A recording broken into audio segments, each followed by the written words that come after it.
Good morning, Smriti. How are you doing? I'm good. How are you? Yeah, I'm doing great. We're just talking that I think everyone's getting sick, so there's this kind of wave. Like I don't know what's happening, but but in general, everything is fine. So I think that's great. So where are you currently based at?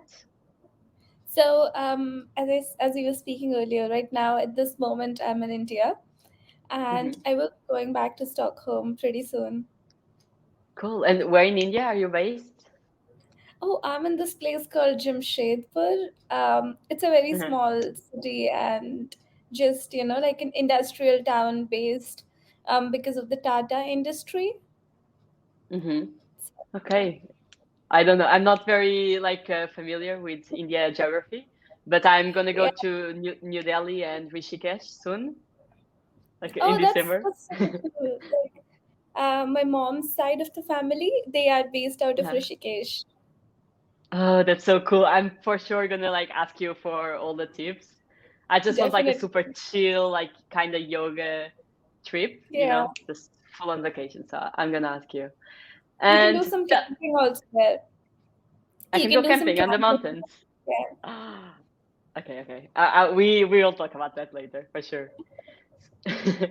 So, look, I'm super excited to be talking to you right now because I've been following your content for ages. And I'm going to be completely honest. Sometimes I do not understand.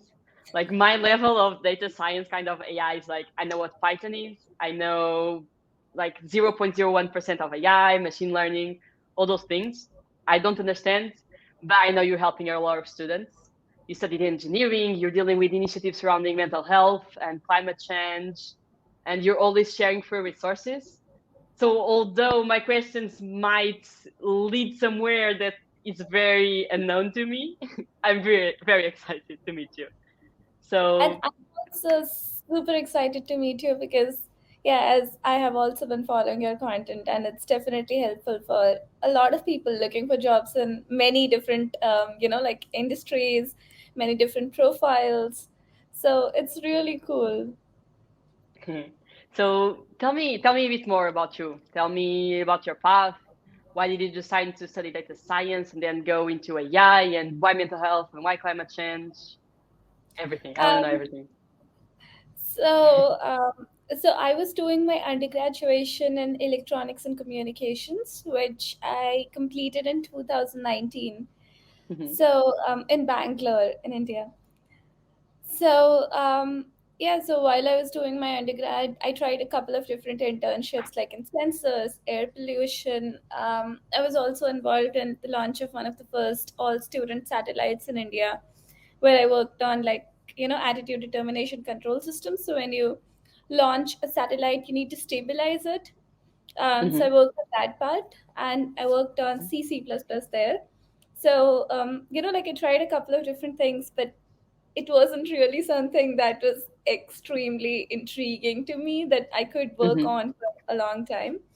So yeah, also around my third year of undergrad, like pre-final year, I Hmm. had a relative, so I had a pretty close relative who was diagnosed with cancer. And then I spoke to a lot of doctors and everyone. And then I Hmm. realized how much technology and health, like artificial intelligence, could do in the field of healthcare, especially in, like countries like India, where still there's a lot of scope to grow, like everywhere it is. But, some places there's a little more scope to grow, I think, and Hmm. especially when you consider the population base here.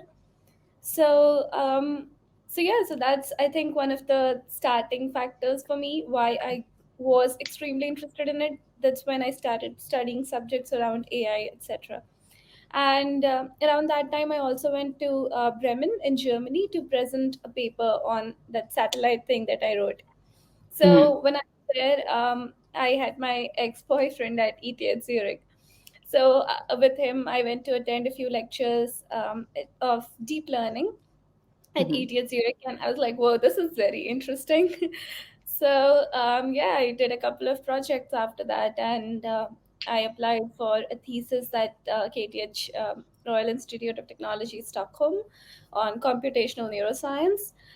where I studied how people lose memory in diseases like amnesia, dementia, sequences inside the brain using deep learning. Um, Hmm. and yeah, I think that's how it was. Then I continued my thesis, not thesis like exactly, but the research, same research for one more year after that. Hmm. And then I started at Earth Bank as the head of artificial intelligence, climate change. So with mental health, I was extremely intrigued about, like the human brain. I still have a book called The Psychopath Inside, which is not Ooh. as creepy as it sounds. Uh-huh. It's just, like some parts of psychopaths, or like anyone who commits certain crime or thinks Hmm. a certain way, is more active, less active, etc. So those are some things that I wanted to study. So yeah, I think it was always there why I wanted to do computational neuroscience or work more towards mental health. But also, like the beginning of Hmm. this year, I myself was diagnosed with depression and borderline personality disorder. So that's also something that makes you understand it a lot better than you would just reading about it, right? So I think that's Hmm. also one of the reasons why I wanted to make sure that I somehow got a lot of support. Like my boyfriend, my family, they supported me a lot when it came to this, and Hmm. otherwise it would have been very difficult. So, but I know there are so many people out there who do not get any support, and it's extremely important to, like, do as much as we can. I think, yeah. Yeah. Yeah, yeah, I really agree with everything that you said, especially towards the end. And thank you so much for being so open and so vulnerable and sharing that. And for sure, if you also see my post, I'm very passionate about mental health for the exact Yeah, same reasons. So it's like I've yeah, been through things myself, and I saw and I know where I had to go through to like heal myself, and all the help I had and the support and like all the inner mechanics of going inside one's own brain and trying to understand what's happening and why and how to fix it. So I think, yeah, you're being a voice for that field as well, and you gain more empathy. So in the end, it's like you're grateful for the things you've been through, right? Because you overcome them and now you can help other people. Cool. exactly. So And your path. Yeah, also, yeah, tell me. also, I'm really inspired by the fact that you wrote a book, and I do want to write a book myself. Yeah, I support you in like writing a book. I think it's a very like depends on the type of book you write, but like for me, writing about my story and about eating disorders and mental health, it's very liberating. It's like it's here. There's no more biases. There's no more barriers. It's here. It's out in the world, and I hope it helps someone. So I support you, and if you write it, I'm gonna read it, and we're gonna have another discussion. So yeah, cool. And so I think your path was a bit of exploration, but also life just giving you the opportunities for you to actually explore certain fields. Like, oh, you go into Yeah, deep learning and you had no idea before, right? So yeah. I I That think was it my happens first to experience. yeah, I think it happens to a lot of people, but it's also when you put so much effort in going towards one direction or like finding what you actually want, then life is like, okay, here, you're gonna like this, I think right? this is very true. I think a lot of us are presented with different opportunities when we don't know.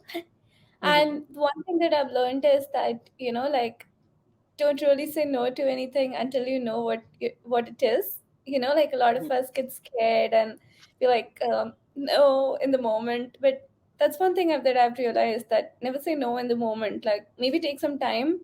If you're not sure, ask for Mm-hmm. some time. And most people are happy to give you some time, right?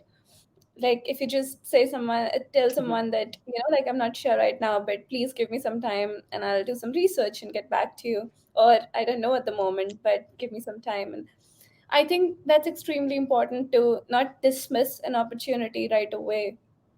And I think that's something you also talk a lot about. And like smiling and like just being honest, I think that helps a lot, because everyone knows that you can't Yeah, know most things. So yeah, I think that's an extremely important thing. exactly. Exactly. So yeah, especially I like your point, and I'm gonna pull that because you're saying you should say more yeses even when you might not know if that's for you, if you have the required experience. But for example, the fields I'm personally targeting, I think are fields that wouldn't need that much experience. It's like it's sales, it's strategy, Yeah. it's operations, it's business development. So it's like more general fields. And how would you say that applies to like data science and AI? Because in my mind, imagine I'm a beginner, right? I have no idea about AI. And let's say next week I wake up, it's like 9 a.m. and I'm like, oh no, I really, really want to go to AI, into AI. How does one start? Like, what's the first step? How do you get there? How would you advise me? um like considering the person knows even a little bit of Python or some programming language, Uh-huh. even MATLAB, I would say that like the first thing would be probably to take a very small project, like something just has the data, probably a small Hmm. data set, also even categorizing cats and dogs, right? Like a very small problem, and actually do it, you know. And if you Hmm. think that that was good, then maybe try a little more advanced problem. Once you do like a couple of problems exercises by yourself, you'll know if you're actually interested to proceed further or not. If you are, then really good. Hmm. Practice some more open source problems, put it all on your GitHub page. um, like do some Kaggle Carrot problems, try for some internships, because getting jobs can be a little competitive if you're just beginning. So maybe some internship, or even some open source. If you have some good projects that you already have worked on, I think that's more than enough. Because in my experience is important, but more important is your analytical thinking, logic Hmm. ability, aptitude. Like those things are probably more important, because when it comes to data science especially, it's it's something that involves you to communicate with stakeholders or management, like product managers. So it's not only about coding, it's not only about developing a methodology, but in order to develop a methodology, you have to understand the problem, right? Hmm. So, understanding it from a very non-technical perspective and translating it into proper problem statement, understanding how you get the data. So it's a lot of analytical skills as well. So I Okay. think that's also something, like if you're someone who really enjoys solving problems, it would be a very interesting thing for you. So those things Okay. are, I think doing a couple of projects would be a really good start. So start with programming language, set up your GitHub page, and start with a small problem. Yeah. That was say, Uh, and transform it into like how to communicate your results.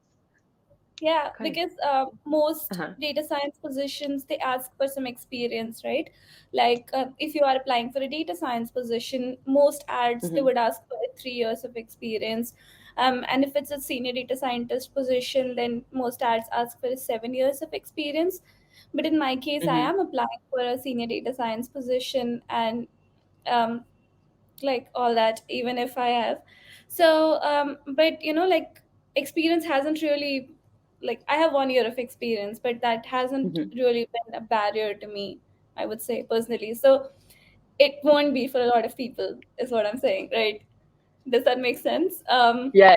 Like, Yeah, I know what you're saying, and I think if you can convey your experience in a way that you can exactly. Like, explain what you bring to the table, and sometimes in your head, and I've been told these by recruiters and by hiring managers, because, for example, I was applying to positions that required 1, 2 years of experience when I had zero. But yeah, my previous experience with projects and with like exactly. my side hustles and everything, you can also put them into your resume, and then that kind of Yeah. conveys into the timing. So it's a bit relative also. Yeah.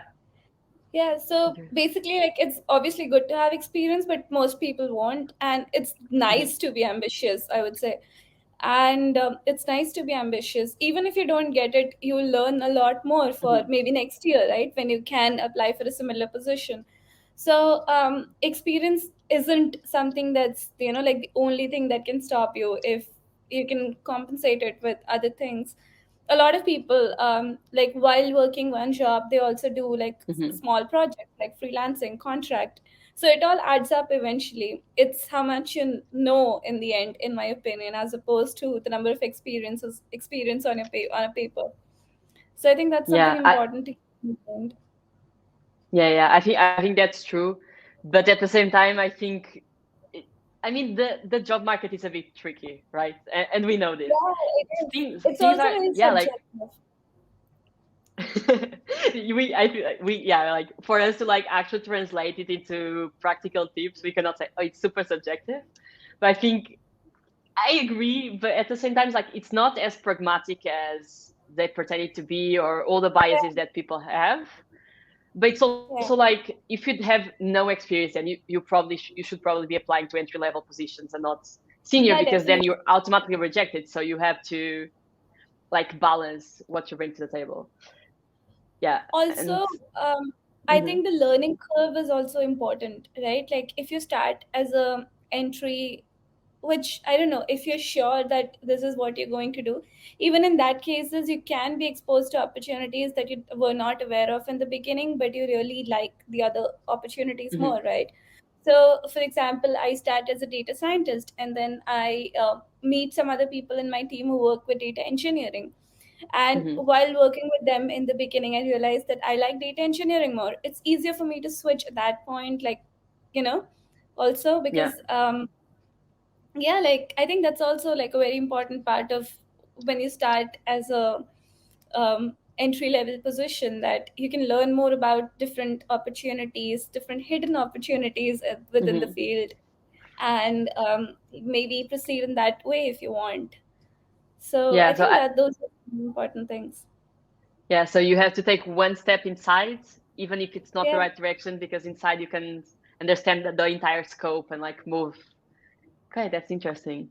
And like, Honestly, like when yeah, it comes to maybe India, right?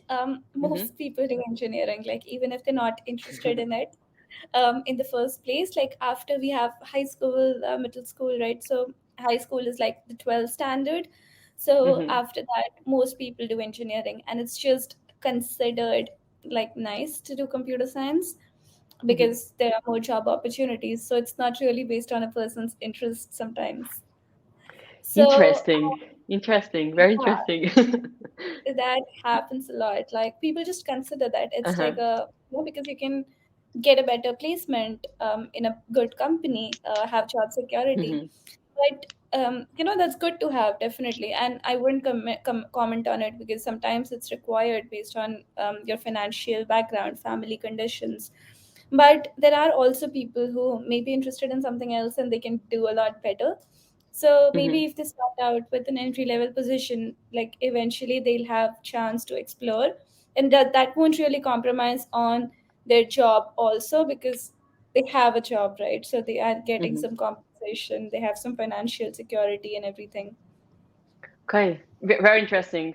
And I think one point is like it's a bit of a stereotype what you said, but from inside and from the outside, but it's actually the reality that Yeah, like you guys are super good with computers. But when you look at the whole world spectrum, if you bring like if Smriti comes to Portugal or to any place in Europe, like you are in Stockholm, you are, I wouldn't say different, but like you have an unfair advantage because we have a very general education, generally speaking. yeah, So you yeah, come here and it's probably easier for you to find a job than if you try to find a job in India. Let's say there's no visas, right? The whole visa complication, but you have like yeah, you have an unfair advantage related to the skill set that you bring. Did you yeah. feel that when you were trying to find a job? And how was your like transition to go to Stockholm? Because I mean, it's So amazing. I applied, I emailed to my professor, and I Uh-huh. emailed to one professor, the same professor at TD Zurich, who I was first exposed to. But he Hmm. said that they can't hire students outside of the European Union for, like a thesis position. So that was out. And the next place I really wanted to go was Sweden. First, I'm allergic to the sun. That Lovely. explains a lot. Uh-huh. And then I'm really obsessed with the Northern Lights and the Nobel Prize. So Mhm. Sweden was obviously some place that I was really intrigued to go in the first place. Um, so I applied for, and I also applied for two or three universities in the US. Mhm. I I personally preferred going to the European Union, especially Sweden. But I also Hmm. did apply to some universities and some professors in the United Nations. So, why am I saying United Nations? United States. So, um,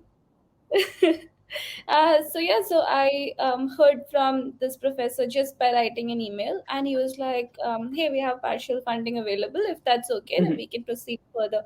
Because especially at KTH, it says that you have to first find a supervisor, and then after finding a Hmm. supervisor, you contact their international exchange department, and they do some other things, some paperwork for you. So for me, that's how it was. I got on a Skype call with him. That was 2 3 years back. So we still had Skype back then.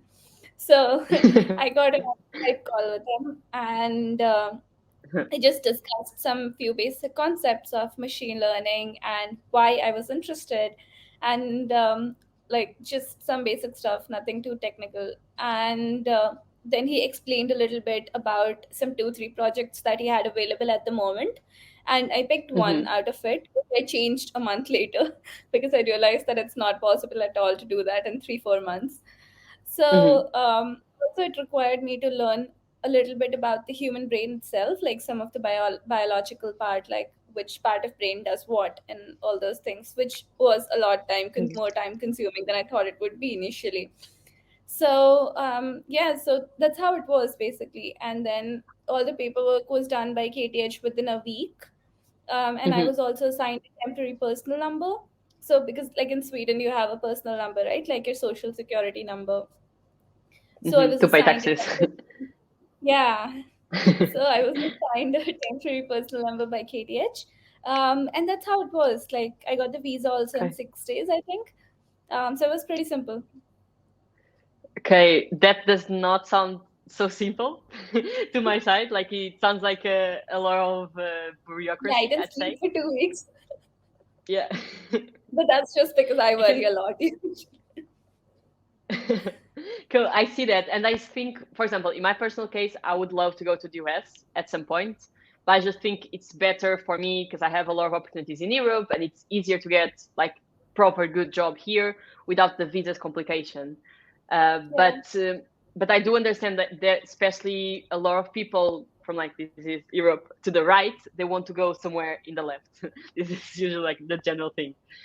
Yeah, And even in how? India, most people are interested, like, I don't know, like around Mhm, 80%, 70 80% people I know, they, especially if pursuing computer science, they want to mhm, go to US.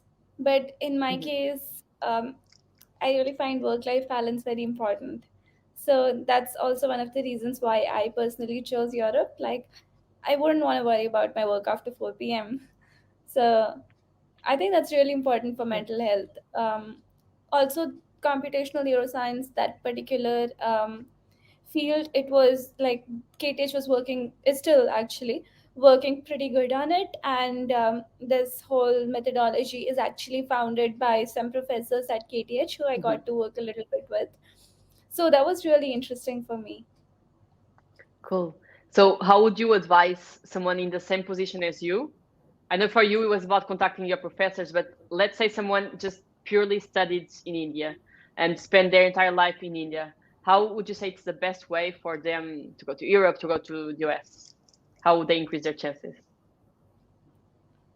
Um, like, honestly, the easiest way is, like taking up a Hmm. course and going there to study, and that makes it a lot easier to get a job. Like, it's Hmm. always easier to get a job when you can interact with them face to face as compared to this whole online thing. They also have more confidence in you because it's very expensive for companies also to do visa, and they would be reluctant until they know you, right? So I Hmm. think that's Yeah. probably the easiest way. Most people, that's how they do it. Like, there are 1 year courses, there are 2 year courses.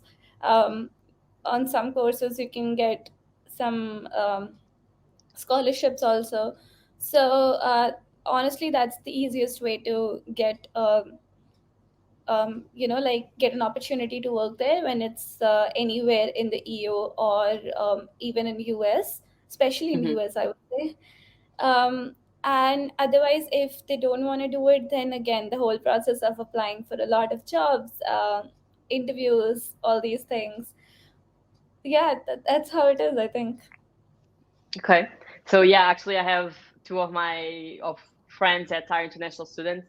One's from India, another one she's from Portugal, but she went to the US, and they stay there because of exactly what you said. So they made connections through their studies, and then like they Yeah. got jobs. So yeah, I think that's easier. Um, Uh, Another thing is, mhm, if you have like a spouse or a close family member there, then you can go through them, mhm, like through a dependent visa or something, which is I'm not sure, but like not very difficult in like like if your spouse is working somewhere in Europe, then it's not very difficult to get a dependent visa, because when processing visas, they mhm, consider you a couple and not two individual people. So that's also something. But yeah, someone who's like constantly, like someone who's still studying, this won't be a viable option for them, considering they won't be the legal age to be married. mhm, So yeah, but yeah, if someone has like, I also know a couple of people who did that, and like someone who went to study or is working there, and they just went with them, which also I think is really important. It sucks to stay away from your partner, so so yeah, that's also something. mhm. Interesting. And like when you see your role now, but like the fields that you are in right now, and you look at the future, how do you see it evolving? And how do you see like the mental health, climate change changing because of the impact that AI has on the field?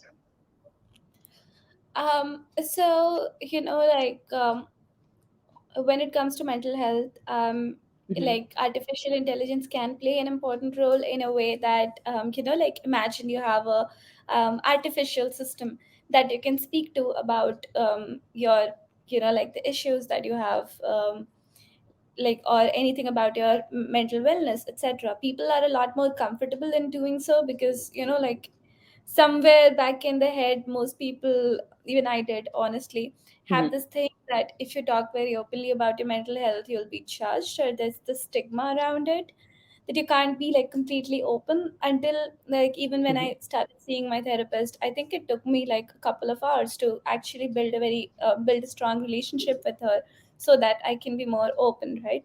When it comes to an artificial system, it eliminates that thing. So, Hmm.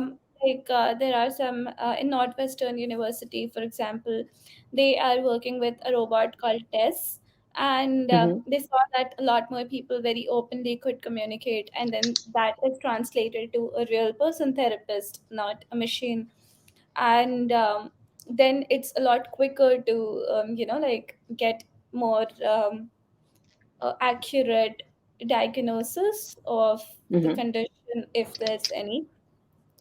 Also, like when it comes to like depression detection, like in kids, which Hmm. is usually very difficult to, like, for maybe like under 8 year olds, it's very difficult for them to actually translate what's happening to them and communicate rightly.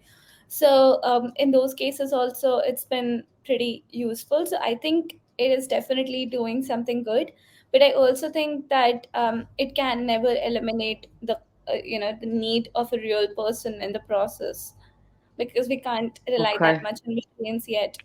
So that's something that's important. And in artificial, like, and in climate change, the first thing that comes to my mind, which is also actually pretty obvious, is that with Hmm. artificial intelligence, it would eliminate the need of flying to a lot of places, which itself saves a lot of carbon emissions, right? Like, it Hmm. removes a lot of carbon emission needs. Also, what we are working on at Earth Bank is that when someone practices some sort of sustainable farming or any sustainable practice in agriculture, anything, forestry. So in that case, in order to get paid, they need to verify the amount of carbon that's been Hmm. sequestered in their area. So like earlier, the whole process was pretty manual. Like, people used to fly from, like, United States to some place in Africa with a measuring tape, and they would measure some trees, maybe like 1 or 2%, and then Uh-huh. extrapolate the results. So this Mhm. won't really consider the, like, if there's a forest fire, if there's some poaching going on. So with artificial intelligence, and because it was a pretty expensive process, the minimum land requirement was 1,200 acres. So now using artificial intelligence, for example, since it's Mhm. just looking at images from the space, right? So the minimum land requirement is 0.05 acres, like 250 square meters, which is like an 18,000-fold increase there itself. So a lot more people can be Oh, compensated. So a lot more people will be involved in sustainable farming because of the compensation, because most cases, the people who work on the ground are not really compensated that good mhm. enough. Also, you can monitor the hotspots of the biodiversity, like Amazon rainforest, um, or the mangroves in India, for example. So you can monitor them better. You don't have, it's pretty Okay. accurate. Like you can see if there's a forest fire or if there's some poaching going on, deforestation. So I think those are some really important places where artificial intelligence comes into play that I have seen Mhm. personally. So yeah, so it's definitely going to be of help, but it won't be the only thing, right? It's at center, but it's still us, like the people who make sure that it goes in the right direction, and it's always going to be assisted by us, at least for the next 100 years. So yeah. Yeah, okay, that's very interesting, and I think you're very enthusiastic about it. And I have like two major takeaways. One from the mental health part, which is more on like the reflection side, which is the fact that our generation is very prone to mental health issues like depression, anxiety, Yeah. very caused by technology and social media and everything. But then at the same time, when you use like the social tech kind of technology, you can also try to reverse it. So in the future, Yeah. you were saying more or less that the forecasts are predicting that there's still a very clear technological world because we are very dependent on social media and technology. But it will also be used to lower these kind of repercussions into mental health, which I think it's so interesting. And then like on the climate change side, you basically you broke one of also the stigmas that we have that, oh no, robots are gonna take our jobs. But you actually mentioned one point that some of the groups are actually gonna have more work and are gonna have higher compensations because of the AI systems, which I think it's so interesting. Yeah. Okay, so I have one last question, last question for you, which is actually a two-folded question. But like the first one would be, what's your biggest advice for someone wanting to get into data science, data engineering, the AI, these fields? And what is one thing you would like everyone in the world to know? And to know it is like always there, like it's a reminder, constant reminder. So, like data science or any field in AI, or in like basically any field in AI, I would say. Um, there are probably two things that I want to mention. One thing is that in AI, there are like many different roles, and within data science, also, there are a couple of different roles. Hmm. So, like product analyst, business analyst, like it can be, like depending based on what you are interested in. So, I would say that it's extremely Hmm. important to actually invest some time in figuring out what role in AI or what role in data science you are interested in, and then like apply for that particular position, and if possible do some projects, do some invest some time in preparing for interviews in those Hmm. positions also. The thing is that it's competitive, definitely, but also if a company finds a good data scientist, they'll not let them go. So Okay. that's something to keep in mind, right? I was speaking to someone 3 days back, and he said that if we find a good data scientist, in that case, like we can't let them go. Like we would follow up within a day or two. So Hmm. it's also important to understand that the other side, the company, they are also looking for you. And if you're confident in your skills, then go for it. And like prepare a little for interviews, because sometimes Hmm. even if you're really good on the computer, it's a little difficult to actually communicate, and that's extremely important to work on communication skills for most roles in AI. and because like a very important thing when it comes to AI is the storytelling part, the communication, the Mhm. storytelling part, because you make sense out of the data, but you have to explain how you do it because the other person also has to Mhm. understand. The other thing is that you'll never know everything in technology, and most times you'll not fulfill the, like the long job description that's given to you. And most times it will not be very difficult for you to learn new technologies or pick it up also. Mhm. So don't be afraid of, like not applying. Sorry, don't be afraid of applying for jobs if you don't fulfill all. I would say if you fulfill probably 60% of the job criteria, in my opinion, that's a good match. Mhm. um, and be honest in the interviews, like if possible, that you don't know about it, but based on your skills and everything, that you can pick it up. A lot of people come from academia and directly apply for jobs, and they won't have a lot of skills also. But if you have good conceptual knowledge, then it's not usually very difficult. And in any case, if you work with AI or for example, then you will keep learning new things. You have to keep reading. That's something you can't give up.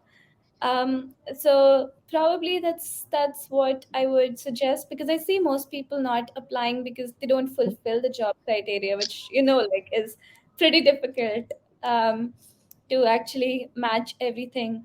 When I think of like skills that's needed in AI, I can list like 15 things, and I probably Okay. myself know like five out of the 15. So, Uh-huh. or even not even five, maybe like four. I don't know. So yes, something that's important. Um, and something that Mhm. like I would know the entire world to know is the first thing, that everyone's mental health like can't be good all the time. So if you're not feeling like if you're feeling a little low, if you're feeling that you need to talk to someone, you need help, Mhm. do it. It's very normal and it happens to everyone, the best of us. And the other thing is, when it comes to technology, do not be like afraid to try something new and make mistakes, and that's how you learn. Or you never know, you might come up with a modification in something that makes it even better. So just try. Uh-huh. Yeah, So that's probably. experimentation, and we're all human. Yeah, like I really like the Buddhist theory. I would say that's the one I follow, and that's exactly what they say. Is like the rule number one, or the baseline is that everyone is struggling, everyone is going through something. So Yeah, that just allows you to be more compassionate towards other people, because you realize we are all just human. We are all like vulnerable, and if my issue is not your issue, but you have another issue, that we can still like be empathic towards each other. And I think that's really important, and just try things out and learn as much as you can in your job, in life, with people, in wherever field. So I I think love your advices. as you mentioned, like not in AI, like for Hmm. example, sales or strategy, even in that case, you Yeah. won't really know everything, right?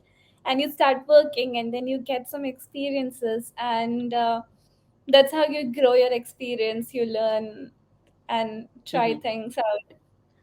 Yeah, exactly. There's And the that saying that if you're the smartest in the room, you're in the wrong room, right? So I don't want to definitely, be the smartest in the room. I hope to be the dumbest, because that means that yeah. I keep on learning with other people. And Gain knowledge from everywhere. exactly, we like this raw cake, and then you need to put layers on top, and then one day you'll be like a super complete cake. I don't know, like a metaphor. But yeah, Yeah, I love that. definitely. At least a better version of like a year back. It's good itself, I think. Exactly. Cool. So thank you so much for being here. It was a big pleasure to meet you. I was longing to meet you for a long time now, and my expectations were like overachieved. Like I tried to lower them, but I really like meeting you. I think we are very aligned in our approach to work and to just overall life. So yeah, thank you so much for having this Thank you so conversation with me. much. It was And I super think, nice meeting you also. I also really, I have, as I said, I also have been following your content for a very long time, and it's helpful for everyone. And it's really nice to see how awesome and, like bubbly and lively you are. So it's really nice. I would cool. love I'm to, gonna. maybe we can meet some other time also. It's going to be nice. Maybe in person someday if possible. So. Oh, I would love that. If you're in Stockholm, when I'm in Berlin, I will message you. I'm like, I'm gonna visit you. Definitely. And I love traveling. I remember when I reached Stockholm the first time. Uh-huh. I was on 15th of January 2019, and on Hmm. 17th of Jan I flew to Zurich. So I love traveling. Oh.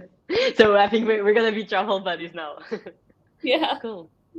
So thank you, and we Thank we keep you. in touch and have an amazing day. Definitely. You too. See you. See you.